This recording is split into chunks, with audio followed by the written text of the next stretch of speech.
Genau, da geht es um die Lernförderung bei Joy of Learning. This part will be completely in German and then we're going to put subtitles in the video. So, also wir haben uns gerade Joy of Learning vorgestellt, unseren gemeinnützigen Verein. Wir machen unter anderem Lernförderung, beziehungsweise das eigentlich der Fokus ist die Lernförderung und der ist in verschiedene Bereiche aufgeteilt, wie wir das machen. Einmal möchte ich Ihnen hier den Inhalt sagen, worum es heute gehen soll. Wir haben einmal, die Frau Germann hat es schon angeschnitten, eben die Trimonte Lernförderung. Da sage ich dann in dem Zusammenhang was über Montessori-Pädagogik und das Marburger Konzentrationstraining. Dann haben wir den Trimonte Nature Explorer und das Neurofeedback als Element. Und da werde ich dann zum Schluss, eben weil das aufgezeichnet wird, kurz ein bisschen hoffentlich laienverständlich erklären, wie Neurofeedback funktioniert und da noch ein bisschen genauer drauf eingehen. Genau. Also bei der Trimonte Lernförderung ist es so, das ist eine integrative Lernfördergruppe, Spiel- und Lernfördergruppe. Integrativ bedeutet eben, dass es dem Prinzip der Inklusion folgt, also Kinder mit und ohne Behinderung werden gemeinsam betreut und gefördert.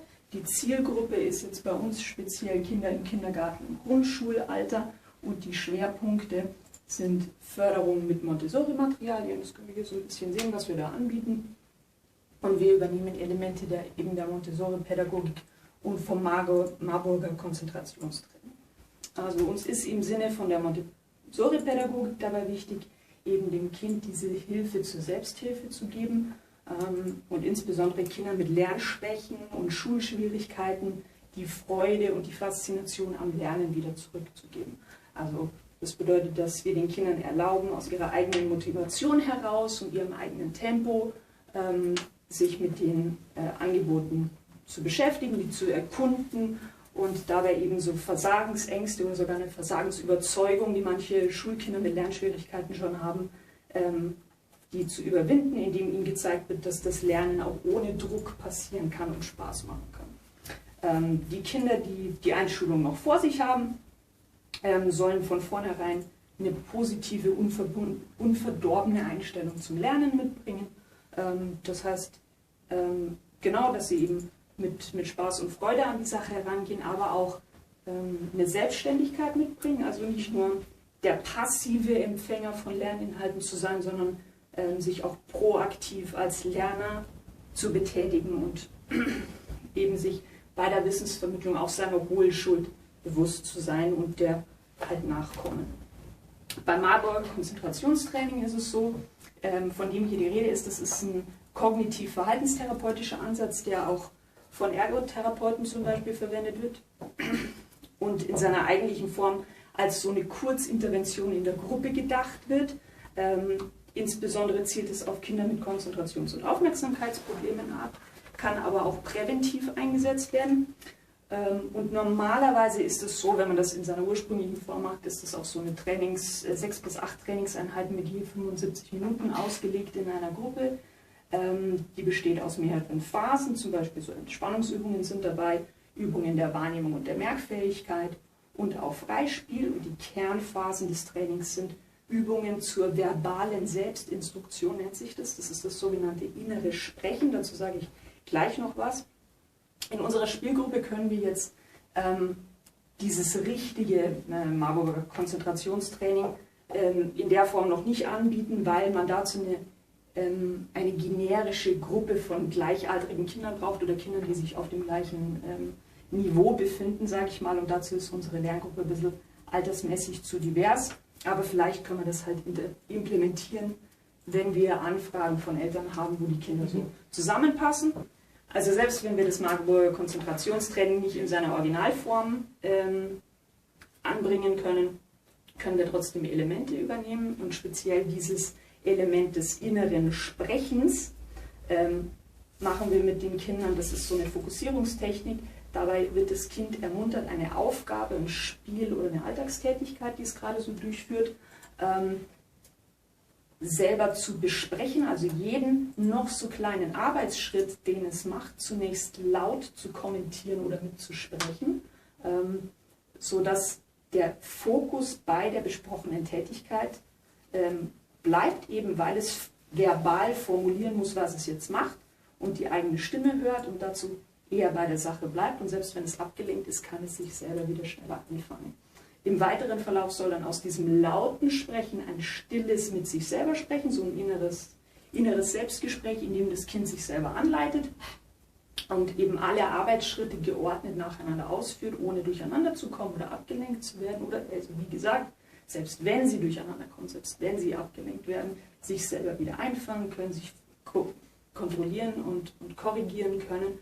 Und das ist insbesondere für Kinder nützlich, die halt leicht ablenkbar sind und deren Gedanken schnell wandern, wie bei den ADS- und ADHS-Kindern, aber auch, wie gesagt, präventiv, um Konzentrationsprobleme möglichst vorzubeugen.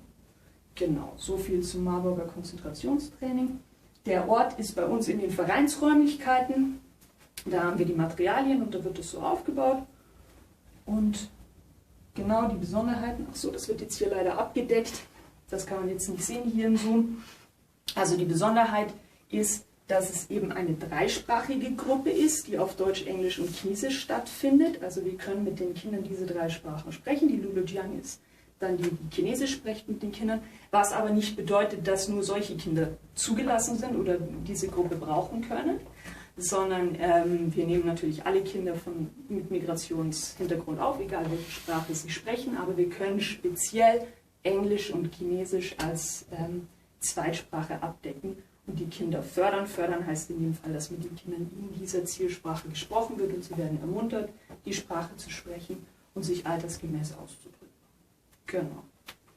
Dann haben wir den Trimonte Nature Explorer. Ah ja, genau. Das wollte ich noch dazu sagen, warum hier immer Trimonte steht. Das Tri bezieht sich auf die Dreisprachigkeit und das Monte ist halt das Element von der Montessori-Pädagogik. Der Trimonte Nature Explorer, hat die Frau Germann vorhin auch schon angesprochen, das ist eine integrative Naturspielgruppe. Und die Zielgruppe ist hier auch Kinder im Kindergarten- und Grundschulalter.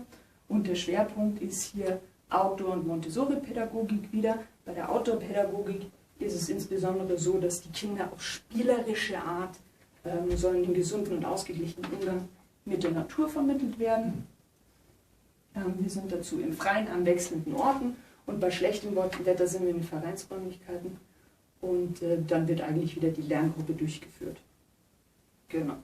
Und die Besonderheit ist hier auch wieder die Dreisprachigkeit, dass wir hier diese zusätzlichen Sprachen Englisch und Chinesisch noch mit den Kindern abdecken können. Genau, dann sind wir beim Neurofeedback. Was ist Neurofeedback? Kurz zusammengefasst, eine Regulation von Gehirnwellen durch operante Konditionierung. Dazu sage ich gleich noch ein bisschen mehr. Wir haben jetzt heute nicht die Zeit, die Grundprinzipien vom Neurofeedback hier im Detail zu erklären und erschöpfend zu erläutern. Wir haben jeden ersten Mittwoch im Monat ein Webinar, ein kostenfreies, entweder zum Thema Konzentrationssteigerung oder Stressmanagement, wo sich jeder, der Interesse hat, kostenfrei zuschalten kann. Und da erkläre ich das Thema noch ein bisschen genauer. Ich versuche jetzt nur ganz kurz einfach darzulegen, wie so eine Trainingseinheit bei uns abläuft, wenn wir Neurofeedback machen. Also nehmen wir mal an, wir wollen Neurofeedback mit Standardtraining machen, zum Beispiel zur Konzentrationssteigerung eben, wie es zum Beispiel auch in den Leitlinien der DGPPN für Aufmerksamkeitsdefizit empfohlen wird.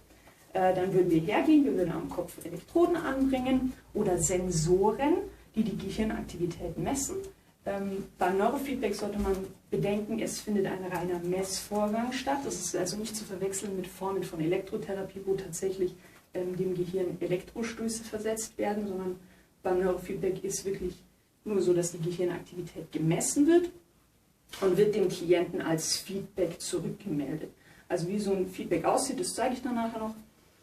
Für dieses Standardtraining, das ich jetzt angesprochen habe, würde jetzt in der Mitte des Kopfes Sensoren angebracht werden, die speziell in diesem Bereich, den sogenannten sensomotorischen Kortex abdecken. Zeigt man hier genau. Und man hat zum Beispiel festgestellt, dass es der Konzentrationsfähigkeit besonders zuträglich ist, wenn dieser sogenannte SMR, der sensomotorische Rhythmus, an der Stelle überwiegt. Das ist so eine Frequenz zwischen 12 und 15 Hertz und die fördert einen Zustand hoher mentaler Aufmerksamkeit bei höchstmöglicher körperlicher Ruhe und das ist so ein Zustand, der ist ideal zum Lernen geeignet und zum Aufnehmen von Wissen, auf eine entspannte Art. Wie bekommen wir jetzt aber das Gehirn dazu, diesen SMR-Rhythmus genau an dieser Stelle zu produzieren? Und da kommt jetzt das Neurofeedback ins Spiel. Wie gesagt, wir bringen an der Stelle Elektroden an, so entweder in der Mitte oder so leicht versetzt in diesem Bereich des sensomotorischen Kortex. Und der misst eben die Gehirnaktivität. Und diese Information landet dann bei uns auf dem Therapeutencomputer und wird dort umgesetzt in eine Übungsaufgabe, die das Gehirn jetzt lösen muss. Dazu bekommt das Gehirn zum Beispiel einen Film gezeigt, aber der funktioniert erstmal gar nicht. Das Bild ist dunkel, der Ton ist aus. Und jetzt setzen wir am PC eine Schwelle fest, die das Gehirn sozusagen überspringen muss als Aufgabe. In dem Fall besteht die Aufgabe darin, dass eben dieser SMR-Rhythmus erreicht werden soll, der soll in einem bestimmten Maß produziert werden. Und nur wenn das Gehirn das tut, wenn es diese Schwelle überschreitet, dann wird es quasi belohnt, indem der Film hell und der Ton laut wird, sodass man die Handlung von dem Film gut verfolgen kann. Wenn das Gehirn diese Voraussetzung nicht mehr erfüllt, dann verschwindet das wieder, dann wird das Bild dunkel, Ton wird laut. Und so geht es halt ständig hin und her. Wir überschreiten die Schwelle, wir unterschreiten sie hell, dunkel, laut, leise. Und genau, und durch dieses Hin und Her, was da vor sich geht, das Gehirn probiert was aus und da entsteht so ein Feedback-Loop. Also das Gehirn macht was, wir messen das, darüber geben wir dem Gehirn ein Feedback, entweder ein positives, ja, du bist über der Schwelle, oder das Zurückhalten des positiven Feedbacks, du machst das noch nicht. Und entsprechend passt sich hier die Gehirnwellen dem an. Das Gehirn reguliert sich dann dynamisch gemäß dem Feedback, das wir vorgeben. Also wir helfen dem Gehirn bei der Selbstregulation. Das nennt sich operante Konditionierung, das steht hier schon oben mit dabei. Und das ist im Grunde genommen Lernen durch Konsequenzen. Und nicht nur ein kurzfristiges Lernen, sondern durch diese ständige Wiederholung ist es ein Lernen, das in so eine Automatisierung übergeht. Die Konditionierung ist wie so ein automatischer Ablauf.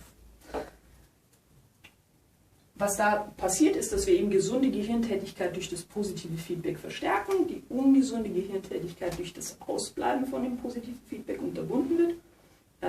Und so gewöhnt sich das Gehirn an, diesen SMR-Rhythmus, den wir da haben wollen, auch dauerhaft zu produzieren. Wie gesagt, das war jetzt nur ein kurzer Abriss. Jeden ersten Mittwoch im Monat findet so ein kostenfreies Webinar statt. Das werden wir dann auch nachher auch einblenden, wenn wir das Video dann veröffentlichen, wird da so ein Link dazu sein. Also jeder erste Mittwoch im Monat, normalerweise um 19 Uhr, halte ich nochmal ein Webinar, wo man genauer auf die Grundlagen von Bio- und Neurofeedback eingeht. Das ist für interessierte Klienten und auch für Zuweiser, die noch nie was von Neurofeedback gehört haben, interessant. Und wir haben Mittwochvormittags, normalerweise um 10:30 Uhr, ein Meeting für Neurofeedback-Therapeuten und Trainer, die sich da auch, das ist Open Source, kann man sich zuschalten und kann sich austauschen mit anderen Trainern, würden wir dann auch den Zugangscode einblenden. Genau. Die Zielgruppe von Neurofeedback, im Grunde genommen sind es alle Altersklassen. Im Sinne von der Lerntherapie sprechen wir dann natürlich besonders Kinder und Jugendliche an. Und für die sind unter anderem mit solchen Problemen ist das Neurofeedback sehr gut geeignet in Bezug auf diese Rechtschreibschwäche, die Rechenschwäche, das ADHS, das berühmte, und auch Wahrnehmungsstörungen, die gerne Lernschwierigkeiten mit dem Schlepptau haben. Klassischerweise macht man das Neurofeedback unter Anleitung, das kann man jetzt wieder nicht sehen, wo das stattfindet. Also klassischerweise macht man das unter Anleitung eines Trainers oder Therapeuten. Das findet dann vor Ort statt. Man kann es aber auch für geeignete Anwender, das ist der Teil, der hier besonders verdeckt wird, für geeignete Anwender kann das auch selbstständig im Heimtraining gemacht werden. Dazu wird der Klient in die Handhabung von dem Heimtrainingsgerät eingewiesen und dann kann der mit sich selber idealerweise mehrfach in der Woche trainieren. Und der Trainer oder der Therapeut supervidiert dann regelmäßig, mindestens einmal die Woche wird da mal gesprochen und ansonsten kann der Klient mit sich selbst trainieren. Genau. Und dieses Heimtraining wird eben gesponsert von unserem Projekt Erasmus+, aber da sagen wir dann nachher noch ein bisschen mehr dazu. Und wenn es jetzt um die Neurofeedback-Evidenz geht, würde ich übergehen zu dem Interview, das wir gleich machen. Genau, und dann ist dieser Teil der Präsentation beendet.